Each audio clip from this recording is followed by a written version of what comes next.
Quitting A job is risky. എന്നാൽ അതിൽ തന്നെ നിൽക്കലും റിസ്ക്കാണ്. പുതിയൊരു ബിസിനസ് സ്റ്റാർട്ട് ചെയ്യുന്നോ റിസ്ക്കാണ്, ഒരു ബിസിനസ്സും സ്റ്റാർട്ട് ചെയ്യാതെ നിൽക്കണോ റിസ്ക്കാണ്. മാരിയിങ് സംവൺ ഈസ് റിസ്കി, എന്നാൽ അലോണായി ജീവിക്കണോ റിസ്ക്കാണ്. ഇൻവെസ്റ്റ് ചെയ്യുന്നോ റിസ്ക്കാണ്, ഇൻവെസ്റ്റ് ചെയ്യാതിരിക്കുന്നോ റിസ്ക്കാണ്. ഒരു ഫിറ്റ്നസ് ജേർണി സ്റ്റാർട്ട് ചെയ്യുന്നോ റിസ്ക്കാണ്, ഫിറ്റ്നസിനെ കുറിച്ച് ഒന്നും നോക്കാതിരിക്കലും റിസ്ക്കാണ്. So risk is not the problem, because there is no life without risk. ശരിക്കും എല്ലാവരും ജീവിതത്തിൽ എടുക്കുന്ന ബിഗ്ഗസ്റ്റ് റിസ്ക്കുകൾ എന്ന് പറയുന്നത് ഒരിക്കലും ഒരു ബിസിനസ് സ്റ്റാർട്ട് ചെയ്യലോ, അല്ലെങ്കിൽ കരിയേഴ്സ് സ്വിച്ച് ചെയ്യലോ, അല്ലെങ്കിൽ കൺട്രീസ് മാറലോ, അല്ലെങ്കിൽ എന്താണോ അവർക്ക് ഫീൽ ചെയ്യുന്നത് അത് വേറെ ആൾക്കാരോട് തുറന്ന് പറയുന്നതൊന്നുമല്ല. പെർഹാപ്സ് ഒരു പക്ഷേ ഏറ്റവും കൂടുതൽ ആൾക്കാർക്ക് മരിക്കാൻ കിടക്കുമ്പോൾ ഉണ്ടാവുന്ന റിഗ്രറ്റ് എന്താണെന്നറിയോ? ഞാൻ എൻ്റെ ലൈഫിൽ കുറച്ചും കൂടി റിസ്ക് എടുത്തിരുന്നെങ്കിൽ ഇപ്പോൾ ജീവിക്കുന്ന ലൈഫിൽ നിന്ന് ഒരു ഡിഫറൻ്റ് ആയിട്ടുള്ള കൂടുതൽ ലൈഫ് എക്സ്പീരിയൻസുകളും കൂടുതൽ പറയാൻ സ്റ്റോറീസുകളുമുള്ള ഒരു അടിപൊളി ലൈഫ് എനിക്ക് ഉണ്ടായിരുന്നേനെ എന്നുള്ളതായിരിക്കും. ഇപ്പോൾ നിങ്ങൾ വിചാരിക്കുന്നുണ്ടാവും, ഏതാ ഈ ചങ്ങായി ഇവൻ ആരാ റിസ്കിനെ കുറിച്ചൊക്കെ സംസാരിക്കാൻ, ഇവൻ എന്താ ജീവിതത്തിൽ ചെയ്തിട്ടുള്ളതെന്നൊക്കെ. Well, I am Hisham and I am 22 and my entire life is built around taking risk. ഞാൻ പറഞ്ഞുതരാം. ഈ ഒരു യൂട്യൂബ് ചാനൽ സ്റ്റാർട്ട് ചെയ്യുന്നവരെ എന്നെ സംബന്ധിച്ച് വളരെ വലിയൊരു റിസ്ക്കിന്. സാധാരണ നമ്മളൊക്കെ കാണുന്ന ഹൈ അച്ചീവേഴ്സ്, ബിസിനസ്സിലാണെന്നുണ്ടെങ്കിലും മറ്റു ഫീൽഡുകളിലൊക്കെ ഹൈ പെർഫോമേഴ്സ് ആവുന്ന ആൾക്കാരൊക്കെ കൂടുതലും നമ്മൾ കേൾക്കുന്ന സ്റ്റോറീസ് എന്ന് പറയുന്നത് ഒരു സ്കൂളിലൊക്കെ ഭയങ്കര മോശമായിരിക്കും, പിന്നെ ഒരു സ്കൂളിൽ നിന്ന് എന്ത് ചെയ്യും, ഡ്രോപ്പ് ഔട്ട് ചെയ്യും, അല്ലെങ്കിൽ കോളേജിൽ നിന്ന് ഡ്രോപ്പ് ഔട്ട് ചെയ്യും, അവിടെ ഒരു പഠിക്കാൻ തീരെ താല്പര്യം ഉണ്ടാവില്ല. പിന്നീട് ഒരു ബിസിനസ്സോ അല്ലെങ്കിൽ സ്പോർട്സോ അങ്ങനെ എന്തെങ്കിലും ഇതിലേക്ക് വന്നിട്ട് അതിൽ ഭയങ്കര രീതിയിൽ ടോപ്പിലെത്തുക. ഇങ്ങനെ ഒരു കഥയായിരിക്കും നമ്മൾ കോമൺ ആയിട്ട് കേൾക്കേണ്ടത്. But I was not that kid. I was actually a really good student in school. I was a topper. എനിക്ക് പ്ലസ് ടുവിൽ ഏകദേശം ഒരു 98% മാർക്കൊക്കെ ഉണ്ട്, ഫുൾ A+ കൂടി. ദെൻ അതിൻ്റെ ശേഷം എനിക്ക് നല്ല മാർക്ക് ഉണ്ടായി, ഞാൻ CAക്ക് ജോയിൻ ചെയ്തു. അങ്ങനെ CA ഫൗണ്ടേഷനും CA ഇൻ്ററൊക്കെ ഫസ്റ്റ് അറ്റംപ്റ്റിൽ ക്രാക്ക് ചെയ്തു. ആൻഡ് ഞാൻ ട്രെയിനിങ്ങിൽ ജോയിൻ ചെയ്തു. അങ്ങനെ ട്രെയിനിങ് ഏകദേശം ആൾമോസ്റ്റ് കംപ്ലീറ്റ് ആവാനായി, ഒരു മോർ ദാൻ ഹാഫ് കംപ്ലീറ്റ് ആയി. I was actually A semi qualified chartered accountant. പിന്നീട് എൻ്റെ ലൈഫിൽ ഓട്ടോണമി, ക്രിയേറ്റീവ് വർക്ക്, ബാക്കിയുള്ളവരെ ഇൻസ്പയർ ചെയ്യുക, എനിക്ക് ഇഷ്ടപ്പെട്ട് ചെയ്യുക എന്നുള്ളൊക്കെ ഒരു പർപ്പസിന് വേണ്ടിയിട്ട് ഞാൻ എൻ്റെ കംപ്ലീറ്റ് ലൈഫ് ഡയറക്ഷൻ തന്നെ ചേഞ്ച് ചെയ്തു. I quit CA four starting N entirely different path. അതിന് ഞാൻ പേ ചെയ്ത പ്രൈസ് എന്താ വെച്ച് കഴിഞ്ഞാൽ, എൻ്റെ ഫാമിലിയിൽ നിന്ന് നല്ല രീതിയിലുള്ള റെസിസ്റ്റൻസ് ഉണ്ടായിരുന്നു. എല്ലാവരും വിചാരിച്ചു ഞാൻ പൊട്ടനാന്നുള്ളത്. എൻ്റെ ഗ്രാൻഡ് എപ്പോഴും പറയും ഞാൻ പൊട്ടനാന്നുള്ളത്, ഞാൻ പഠിക്കാത്തതുകൊണ്ട്, ഞാൻ അത് പഠിക്കാത്തതുകൊണ്ട്. ആൻഡ് അത് മാത്രമല്ല, അപ്പോൾ നിങ്ങൾ ആലോചിക്കും, ഒരു ചങ്ങായി, ഒരു CA-കാരനാണ്, അത്യാവശ്യം മാസം 1-2 ലക്ഷം സാലറി ഒക്കെ ഉണ്ടെന്നുണ്ടെങ്കിൽ ഒരു 10-25 വയസ്സിൽ ആ ഒരു രീതിയിൽ ഒക്കെ ഫസ്റ്റ് ടൈമിൽ ക്രാക്ക് ചെയ്താണ് നല്ലൊരു റെപ്യൂട്ടേഷൻ കാര്യങ്ങളൊക്കെ ഉള്ള ആളെന്നുണ്ടെങ്കിൽ, കല്യാണം ആലോചിക്കുമ്പോഴാണെന്നുണ്ടെങ്കിൽ ഒക്കെ പെണ്ണ് കിട്ടാനൊക്കെ ഒന്നൊരു സുഖമല്ലേ. ഓൻ CA-കാരനാണ്, ഓനക്ക് നല്ല പണിയുണ്ട്, ഓൻ ഫുള്ള് വെൽ സെറ്റിൽഡ് ആയിക്കണ്, അപ്പോൾ പെണ്ണിട്ടുള്ള ചാൻസ് കൂടുതലാണ്. എന്നാൽ അതേസമയം നമ്മൾ ഇങ്ങനെ ഒരു സംഭവമാണ്, ഫുള്ള് ഇതൊക്കെ ഈ പാത്തൊക്കെ കിറ്റ് ചെയ്താണ്ട് എൻ്റയർലി സ്വന്തം ഒരു സാധനമൊക്കെ തുടങ്ങുകയാണെന്നുണ്ടെങ്കിൽ അതൊക്കെ പോലെ ആലോചിച്ചിട്ടുണ്ടാവുമായിരിക്കും. ബട്ട് എനിവേ ഞാൻ ആ റിസ്ക് എടുത്തു. ഞാൻ എൻ്റെ അമ്മേൻ്റെ ഒരു 5000 രൂപ കടം വാങ്ങിയിട്ട് ചെറിയ സെറ്റപ്പിലുള്ള മൈക്കും ലൈറ്റും ഇങ്ങനത്തെ കാര്യങ്ങളൊക്കെ ഒപ്പിച്ചിട്ട്, വലിയ ക്വാളിറ്റിയും കാര്യങ്ങളൊന്നുമില്ല, ഒപ്പിച്ചാണ്ട് എന്ത് ചെയ്തു, വീടിൻ്റെ മെയിൻ ഹാളിൽ കണ്ടന്റ് ക്രിയേഷൻ സ്റ്റാർട്ട് ചെയ്തു. അങ്ങനെ കണ്ടന്റ് ചെറിയ രീതിയിലൊക്കെ ഒന്ന് ട്രാക്ഷൻ വന്നതിന് ശേഷം, ചാനൽ മോണിറ്റൈസ് ആയതിൻ്റെ ശേഷം ഏകദേശം ഒരു $100 പെർ മന്തൊക്കെ ഇങ്ങനെ എത്താൻ തുടങ്ങി. $100 ആണല്ലോ നമ്മൾ യൂട്യൂബിൻ്റെ ഒരു മിനിമം ലിമിറ്റ് വരുന്നത്, നമുക്ക് എമൗണ്ട് എടുക്കാനുള്ളത്. അപ്പോൾ ഒരു നമ്മളിവിടുത്തെ ഇന്ത്യൻ റുപ്പിയിൽ നോക്കുകയാണെങ്കിൽ ഏകദേശം ഒരു മാസം ഒരു 8500 രൂപയൊക്കെ ഇങ്ങനെ ഏൺ ചെയ്യാൻ തുടങ്ങി. അപ്പോൾ ആ ഒരു ടൈമിൽ ഞാൻ അടുത്ത റിസ്ക് എടുത്തു. എന്താ വെച്ചാൽ ആകെ 8500 ഏൺ ചെയ്യണ ഞാൻ പുതിയൊരു സ്റ്റുഡിയോയിൽ ഇൻവെസ്റ്റ് ചെയ്യാൻ തീരുമാനിച്ചു. അതായത് വീടിൻ്റെ മെയിൻ ഹാളിലായിരുന്നു വീഡിയോ ഷൂട്ട് ചെയ്തിരുന്നത്, അവിടെ നിന്ന് ഇങ്ങനെ ഒരു സ്റ്റുഡിയോ ബിൽഡ് ചെയ്യാൻ തീരുമാനിച്ചു.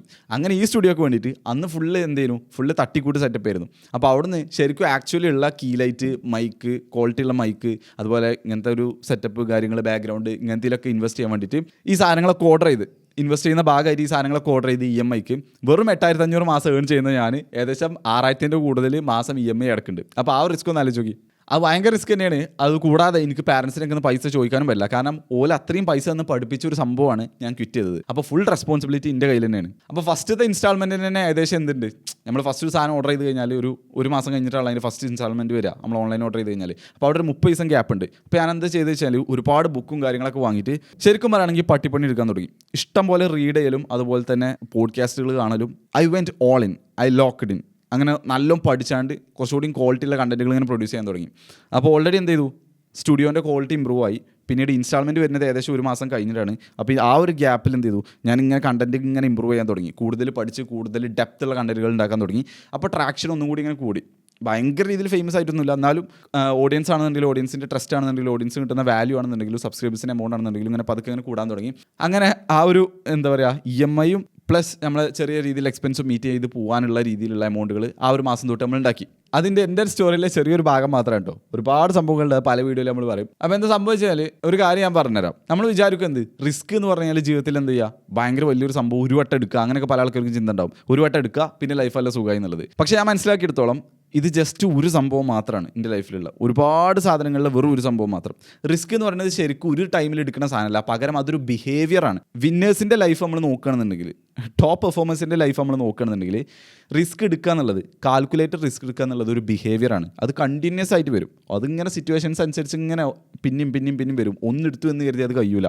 കണ്ടിന്യൂസ് കംഫർട്ട് ആണ് നിങ്ങളെ ലൈഫിൽ നിങ്ങൾക്ക് ഫീൽ ചെയ്യണമെന്നുണ്ടെങ്കിൽ, തുടർന്ന് ഇങ്ങനെ നല്ല സുഖമുള്ള ലൈഫ് ജീവിച്ച് പോകുകയാണെങ്കിൽ അത് ശരിക്കും എന്താ അറിയോ, അതൊരു വാർണിംഗ് സൈൻ ആണ്. റിസ്ക് എടുക്കാതുള്ള ഒരു ജീവിതം ജീവിച്ചു കഴിഞ്ഞാലുള്ള പ്രശ്നം, the problem with not taking risk എന്താണെന്നുള്ള ഞാൻ എക്സ്പ്ലെയിൻ ചെയ്തുതരാം. ഇപ്പോൾ ഒരാളെ സംബന്ധിച്ച് അയാൾ ജീവിതത്തിൽ ഒരു സേഫ് ആയിക്കാണ്ട് ഒരു സേഫ് പാത്ത് ചൂസ് ചെയ്ത ആളാണ്, അയാൾ ലൈഫ് ഒരു സേഫ്റ്റിക്ക് വേണ്ടി ഒപ്റ്റിമൈസ് ചെയ്ത ആളാണെന്നുണ്ടെങ്കിൽ, അയാളുടെ ട്രൂ പൊട്ടൻഷ്യൽ എന്താണെന്ന് ഒരിക്കലും ടെസ്റ്റ് ചെയ്യാതെ, അയാളെ ശരിക്കുള്ള ക്യാപ്പബിലിറ്റി ഇതാണെന്നുണ്ടെങ്കിൽ അതിൻ്റെ മോൾക്കൊന്ന് ട്രൈ ചെയ്യാതെ അതിൻ്റെ ഉള്ളിൽ കടന്നിങ്ങനെ കളിക്കുന്ന ഒരാളാണെന്നുണ്ടെങ്കിൽ അയാളെ ലൈഫ് ഓൺ പേപ്പർ നല്ല ലൈഫ് ആയിരിക്കും. നല്ല റെസ്പെക്റ്റബിൾ ആയിട്ടുള്ള കരിയർ ഉണ്ടാവുമായിരിക്കാം, ഫാമിലി ലൈഫ് കുഴപ്പമില്ലാതെ പോകുന്നുണ്ടാവും, ഡീസൻ്റ് ആയിട്ടുള്ള പൈസ ഉണ്ടാക്കുന്നുണ്ടാവും, എല്ലാം ഇങ്ങനെ ബാക്കിയുള്ളവർ നോക്കുമ്പോൾ പുറത്തുനിന്ന് നോക്കുമ്പോൾ കുഴപ്പമില്ലാത്തൊരു ലൈഫായിരിക്കും. But deep down, like really deep down ഓൻക്ക് അറിയുണ്ടാവും ഐ ആം മോർ, ഇതല്ല ഞാൻ, എനിക്ക് ഇനിയും പറ്റും എന്നുള്ളത്. ശരിക്കും റിസ്ക് അവോയ്ഡ് ചെയ്തുകൊണ്ട് ജീവിക്കുന്ന ഒരു ജീവിതം എന്ന് പറയുന്നത് ശരിക്കും ഒരു അണ്ടർലീവ്ഡ് ലൈഫായിരിക്കും. അതായത് നമ്മൾ മൊത്തത്തിൽ ആ ഒരു ജീവിതം ഫുൾ എക്സ്പീരിയൻസ് ചെയ്യൂല. അങ്ങനെ നമ്മൾ ജീവിച്ച് കഴിഞ്ഞാൽ പല ആൾക്കാരും വിചാരം ഉണ്ടാവും നമുക്ക് മാത്രമേ അറിയുള്ളൂ എന്ന് വിചാരിക്കും.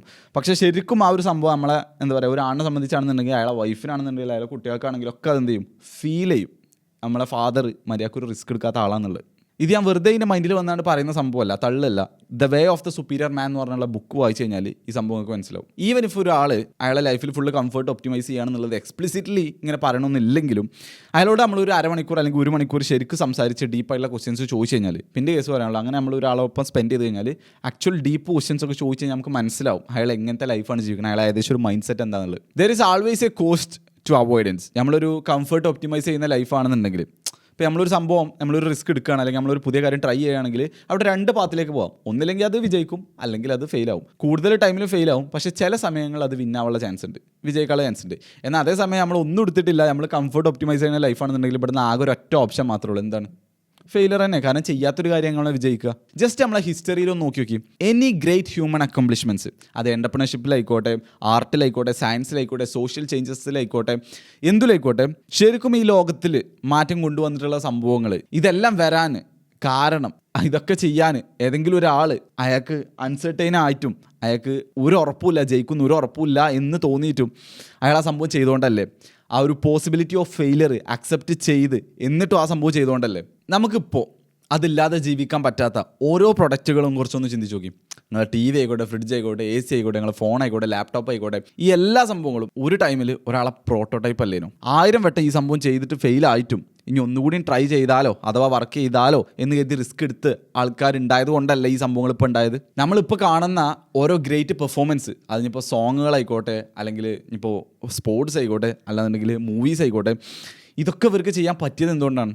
ഓല കംഫർട്ട് സോണിൽ നിന്നുകൊണ്ടാണോ? അല്ല, ഓല അതിൻ്റെ അപ്പുറത്തേക്ക് push ചെയ്തുകൊണ്ടല്ലേ.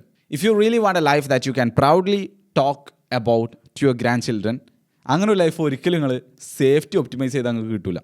U get it by accepting that uncertainty, failure are part of anything that is worthwhile. ഞാൻ ഞങ്ങൾക്കൊരു സംഭവം പറഞ്ഞുതരാം, the emotional cycle of change. ഇത് ഞാൻ അലക്സ് ഹോർമോസിൻ്റെ വീഡിയോ കണ്ടപ്പോൾ മൂപ്പര് ബിസിനസ്സിൽ ആൾക്കാർ ബിസിനസ് സ്വിച്ച് ചെയ്യുന്നതിൻ്റെ കൺസെപ്റ്റ് എക്സ്പ്ലെയിൻ ചെയ്യുന്ന ഒരു സംഭവമാണ്. അപ്പോൾ ഇത് സൈക്കോളജിയിലുള്ള ഒരു കൺസെപ്റ്റാണ് ഇമോഷണൽ സൈക്കിൾ ഓഫ് ചേഞ്ച് എന്നുള്ളത്. അപ്പോൾ ഇത് നമ്മൾ പുതിയ ഡിസിഷൻസ് എടുക്കുകയാണെന്നുണ്ടെങ്കിലും, നമ്മൾ കരിയേഴ്സ് ചേഞ്ച് ചെയ്യുകയാണെന്നുണ്ടെങ്കിലും, നമ്മൾ പുതിയ ബിസിനസ് സ്റ്റാർട്ട് ചെയ്യുകയാണെങ്കിലും ഒക്കെ ഈ ഒരു ഗ്രാഫിൻ്റെ രീതിയിലാണ് എന്ത് ചെയ്യണം നമ്മൾ ആ സംഭവം അതിൻ്റെ തീരുമാനം എടുക്കുന്നത്. അപ്പോൾ ഞാനത് നിങ്ങൾക്ക് എക്സ്പ്ലെയിൻ ചെയ്തുതരാം, അതിൻ്റെ ഓരോ സ്റ്റേജസും. ഞാനത് നിങ്ങൾക്ക് ഒരു എക്സാമ്പിളിലൂടെ തന്നെ പറഞ്ഞുതരാം. ഇപ്പോൾ ഞാനൊരു പുതിയൊരു ബിസിനസ് ഡിസിഷൻ എടുക്കാൻ വിചാരിക്കുകയാണ്, ഞാൻ എൻ്റെ കരിയർ ചേഞ്ച് ചെയ്യാൻ പോവാണ്. അപ്പോൾ എൻ്റെ ഫ്രണ്ട്സും കാര്യങ്ങളൊക്കെ ഓലൊക്കെ പറഞ്ഞു എന്ത്, ട്രേഡിങ് നോക്കിക്കോ, നല്ല രീതിയിൽ പൈസ ഉണ്ടാക്കാൻ പറ്റുന്നുള്ളത്. അപ്പോൾ അതാണ് ഞാൻ നോക്കാൻ പോകുന്നത് കേട്ടോ. അപ്പോൾ ഫസ്റ്റ് സ്റ്റേജ് എന്ന് പറയുന്നത്, ഈ ഗ്രാഫ് ഉണ്ടെങ്കിൽ മനസ്സിലാവും, അൺഇൻഫോംഡ് ഒപ്റ്റിമിസം. അൺഇൻഫോംഡ് എന്ന് പറഞ്ഞു കഴിഞ്ഞാൽ എനിക്ക് പക്ക ഒരു അറിവില്ല അതിനെക്കുറിച്ച്. ഒപ്റ്റിമിസം എന്ന് പറഞ്ഞു കഴിഞ്ഞാൽ എന്താ, പെസിമിസം എന്ന് പറഞ്ഞു കഴിഞ്ഞാൽ നമ്മളൊരു നെഗറ്റീവ് ഔട്ട്കം വരിക എന്ന് വിചാരിക്കുക. ഒപ്റ്റിമിസം എന്ന് പറഞ്ഞു കഴിഞ്ഞാൽ നമ്മളൊരു പോസിറ്റീവ് ഔട്ട്കം വരും എന്ന് വിചാരിക്കുക, അങ്ങനെ. അതായത് എല്ലാം നല്ലതായി തീരും ഒപ്റ്റിമിസം എന്ന് പറഞ്ഞാൽ. പെസിമിസം എന്ന് പറഞ്ഞാൽ ഒരു ചീത്ത രീതിയിലായിരിക്കും തീരുക എന്നുള്ളത്. അപ്പോൾ അൺഇൻഫോംഡ് ഒപ്റ്റിമിസം എന്ന് പറഞ്ഞാൽ എന്താ വെച്ചാൽ നമ്മൾ വിചാരിക്കുന്നത് ഇതിൽ ഫുള്ള് നല്ല കാര്യങ്ങളായിരിക്കും കിട്ടുന്നുണ്ടാവുക, ഇത് ഫുള്ള് അച്ചീവ്മെൻറ്റ്സും കാര്യങ്ങളാണ്, നമ്മൾ ഇൻസ്റ്റാഗ്രാമിൽ റീലൊക്കെ കാണുന്ന പോലെ ഫുള്ള് ലൈഫ് സ്റ്റൈലും കാര്യങ്ങളൊക്കെ സെറ്റ് ആവും, നല്ല പൈസ ഉണ്ടാക്കാൻ പറ്റും എന്നുള്ള രീതിയിൽ നമ്മൾ ഒപ്റ്റിമിസ്റ്റിക് രീതിയിൽ ചിന്തിക്കുന്നത്. കാരണം എന്താ, നമ്മൾ അൺഇൻഫോംഡ് ആണ്, നമുക്ക് അതിൻ്റെ ഫുൾ പിറ്റ് ഫോളുകളും കാര്യങ്ങളൊന്നും അറിയില്ല, സത്യാവസ്ഥ എന്താണെന്ന് അറിയില്ല, നമ്മൾ ആൾക്കാർ പറഞ്ഞാണ്ടുള്ളതേ അറിയുള്ളൂ, അതുപോലെ റീൽ കണ്ടാണ്ടുള്ളത്. അതാണ് സ്റ്റേജ് 1. അങ്ങനെ നമ്മളത് ചൂസ് ചെയ്തു. പിന്നീട് നമ്മൾ എന്ത് ചെയ്യാണ്, അത് ചെയ്യാൻ തുടങ്ങിയപ്പോൾ നമ്മളെ പൈസക്ക് കയ്യിൽ നിന്ന് പോവാണ്. അപ്പോഴാണ് നമ്മൾ മനസ്സിലാക്കിയത്, ഓ ഷേറ്റ്, ദിസ് ഈസ് ഹാർഡ്. അപ്പോൾ നമ്മൾ കുറച്ച് അടിയിലേക്ക് എത്തി. അവിടെയാണ് ഇൻഫോംഡ് പെസിമിസം വരുന്നത്. ഇവിടെ നമുക്ക് എന്ത് കിട്ടി? ചെറിയൊരു നോളജ് കിട്ടി, നമ്മളത് ചെയ്യാൻ തുടങ്ങിയപ്പോൾ ഇത് ശരിക്കും ബുദ്ധിമുട്ടാണ്. ഇത് നമ്മൾ ഒരു സൈഡ് മാത്രമേ റീലിലും ഇൻസ്റ്റാഗ്രാമിലൊക്കെ കാണുന്നുള്ളൂ, ഇതിൻ്റെ സക്സസും കാർ വാങ്ങണതും പൈസ ഉണ്ടാക്കണമൊക്കെ. പക്ഷേ ഇങ്ങനൊരു പ്രശ്നം ഇതിനുണ്ട് എന്നുള്ളത് നമ്മൾ മനസ്സിലാക്കുന്നത്. എന്നിട്ട് ഇവിടുന്ന് നമ്മൾ കണ്ടിന്യൂ ചെയ്യുമ്പോഴാണ് പിന്നെ അടിയിലേക്ക് പോവുക. അതാണ് വാലി ഓഫ് ഡിസ്പയർ. ഇവിടെ എത്തുമ്പോൾ നമുക്ക് പിന്നെ തോന്നും എന്ത്, ജസ്റ്റ് ക്വിറ്റ് ചെയ്താൽ മതി, ഇനി ഇത് ചെയ്യേണ്ട, ഇത് നമ്മളെ കൊണ്ട് കൂട്ടിയാൽ കൂടില്ല, ഇത് നല്ല പണിയാണെന്നുള്ളത്. അപ്പോൾ ഈ ഒരു വാലി ഓഫ് ഡിസ്പയർ എത്തുമ്പോഴാണ് അധികം ആൾക്കാർ എന്ത് ചെയ്യാം, ഇനി അടുത്ത സംഭവത്തേക്ക് ഷിഫ്റ്റ് ചെയ്യുക, അടുത്ത സംഭവത്തേക്ക് ചാടുക. അപ്പോൾ അടുത്ത സംഭവത്തിനെ കുറിച്ച് കേൾക്കും, അതിനെക്കുറിച്ചുള്ള അൺഇൻഫോംഡ് ഒപ്റ്റിമിസം വീണ്ടും വരും. അത് നല്ല വർക്ക് ചെയ്യുന്ന സാധനമാണ്, അതിന് നല്ല പൈസ ഉണ്ടാക്കാൻ പറ്റും, അപ്പോൾ അതിക്ക് മാറാന്നുള്ള രീതിയിൽ, ഇത് വർക്ക് ചെയ്യില്ല എന്നുള്ള രീതിയിൽ എന്ത് ചെയ്യും, അടുത്തേക്ക് ചാടും. എന്നിട്ട് ഇതേ സൈക്കിൾ വീണ്ടും കണ്ടിന്യൂ ചെയ്യും. അങ്ങനെയാണ് അധികം ആൾക്കാരും ചെയ്യാം. പക്ഷേ ശരിക്കും ഏതൊരു ഫീൽഡിലും അഡ്വാൻസ്ഡ് ആവുന്ന ആൾ, അതിൽ ടോപ്പിലേക്ക് എത്തുന്ന ആളെന്ന് പറയുന്നത് ഈ വാലി ഓഫ് ഡിസ്പയറിൽ എത്തുമ്പോഴും അയാൾക്കും തോന്നും ക്വിറ്റ് ചെയ്യണം എന്നൊക്കെ. പക്ഷെ അവിടെ ഭയങ്കര രീതിയിലുള്ള പ്രഷറും ബുദ്ധിമുട്ടുകളും അൺസർട്ടനിറ്റിയും ഇങ്ങനത്തെ കാര്യങ്ങളൊക്കെ വന്നാലും, ഫെയിലിയേഴ്സ് വന്നാലും അയാൾ എന്ത് പറയും, കുഴപ്പമില്ല, ഒരു ലാസ്റ്റ് ഡാൻസ് എന്നുള്ള രീതിയിൽ ഒന്നുകൂടി നോക്കി വെക്കാം. അപ്പോൾ ഇതാണ് ഒരു വാൾ എന്നുണ്ടെങ്കിൽ, ചുമരെന്നുണ്ടെങ്കിൽ ഇയാൾ എങ്ങനെയാണ് ഇതിപ്പോൾ വീണ്ടും ഇടിക്കും, എന്നാലും തിരിച്ച് വീണ്ടും പോയി കണ്ട് എന്തായാലും ഇടിക്കണ പോലെയാണ്. അതായത് എത്ര ആയാലും നിർത്തില്ല, ഇനിയും ട്രൈ ചെയ്തൊക്കെ എന്ന് പറയുന്ന ആളുണ്ടാവുമല്ലോ, എത്ര ഫെയിലിയർ വന്നാലും. അയാൾക്കാണ് പിന്നെ അടുത്ത സ്റ്റേജിലേക്കുള്ള പോക്കുണ്ടാവുക.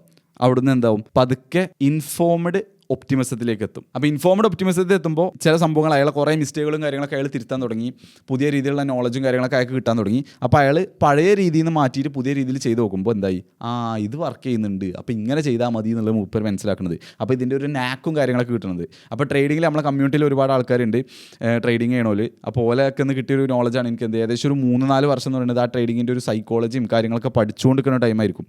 അപ്പോൾ അപ്പോഴാണ് അവിടുന്ന് ക്വിറ്റ് ചെയ്യാത്ത ആൾക്കാർക്കായിരിക്കും അവിടുന്ന് മനസ്സിലാവുണ്ടാവുക, ഇത് ഇങ്ങനെയാണ് കാര്യങ്ങൾ, ഇങ്ങനെയൊക്കെയാണ് ലൈവ് മാർക്കറ്റിൻ്റെ ഷിഫ്റ്റ്, ഈ ഗ്രാഫിൻ്റെ കാര്യങ്ങളൊക്കെ വരുന്നത് എന്നുള്ളത് അവർക്ക് അപ്പോൾ ഒരു ഐഡിയ കിട്ടും. അതാണ് ഇൻഫോംഡ് ഒപ്റ്റിമിസം.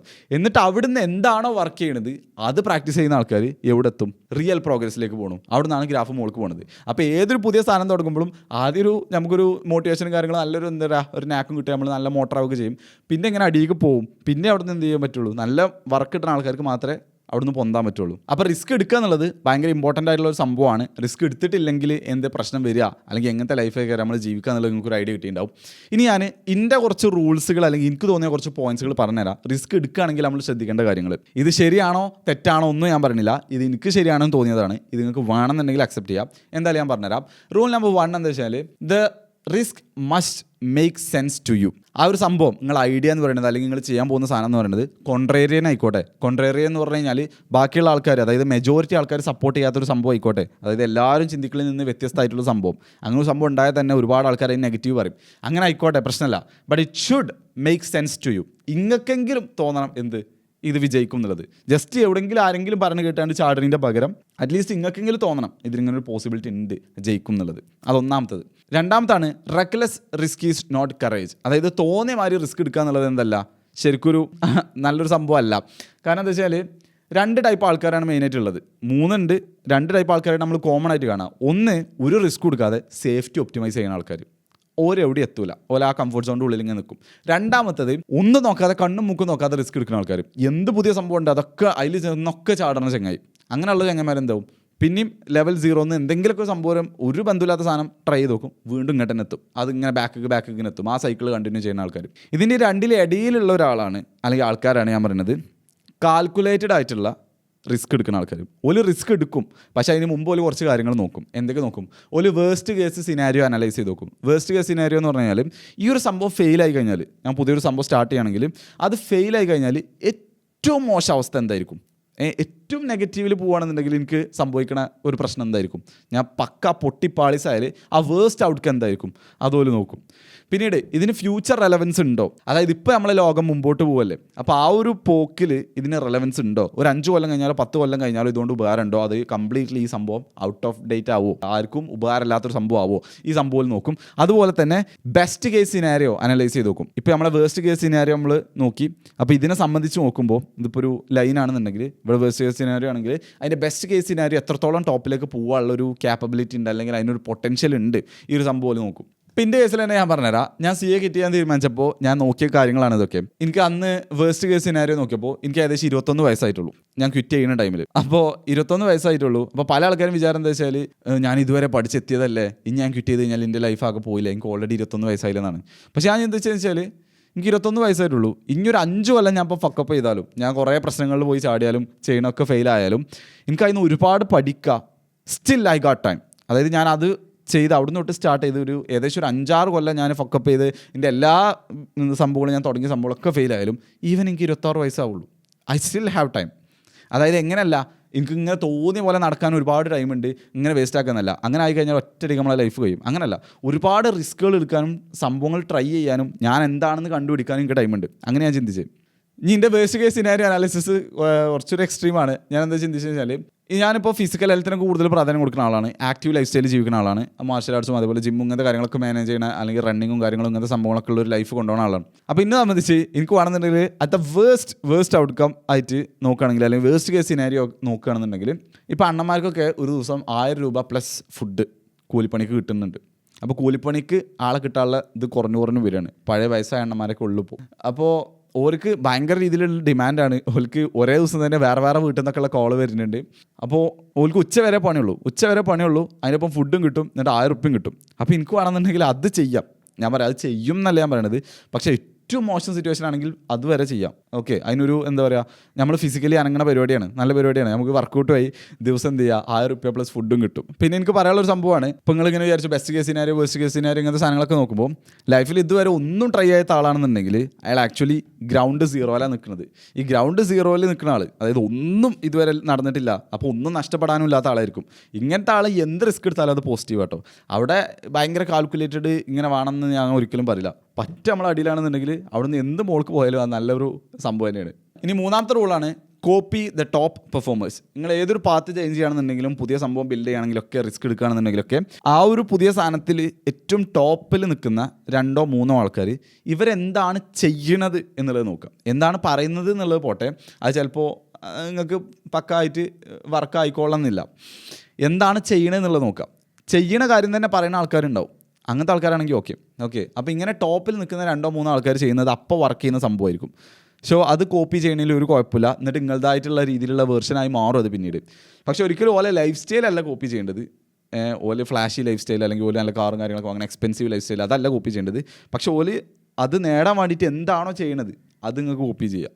എൻ്റെ കേസ് തന്നെ പറഞ്ഞുതരാം. ഇപ്പോൾ ഞാൻ യൂട്യൂബിൽ ഞാൻ കാണുന്ന ആൾക്കാരുണ്ടല്ലോ, ഞാൻ മലയാള വീഡിയോസ് അധികം കാണലില്ല, പുറത്തുള്ള ആൾക്കാർക്ക് വീഡിയോസ് കാണുമ്പോൾ ഓരോരു സ്റ്റൈല് അങ്ങനത്തെ കാര്യങ്ങളാണ് ഞാൻ കോപ്പി ചെയ്യാൻ ശ്രമിച്ചത്. ഞാൻ പറയല്ല, ഞാൻ കോപ്പി ചെയ്യാൻ ശ്രമിച്ചത്. അപ്പോൾ ഒരുപാട് ആൾക്കാരുടെ സംഭവങ്ങൾ ഇങ്ങനെ കോപ്പി ചെയ്ത് പിന്നെ ഇങ്ങനെ കുറച്ച് ദിവസം ഇങ്ങനെ കഴിഞ്ഞ് വരുമ്പോൾ നമുക്കൊരു ഐഡിയ കിട്ടും നമ്മൾ എന്താണെന്നുള്ളത്. ഇതിൻ്റെയൊക്കെ ഒരു കോമ്പിനേഷനായി വരുമ്പോൾ നമ്മളൊരു എന്താവും, ഒരു യൂണീക്ക് ആയിട്ടുള്ള ഒരു സംഭവമായി മാറും. Now the rule number 4 is make your move before you feel ready.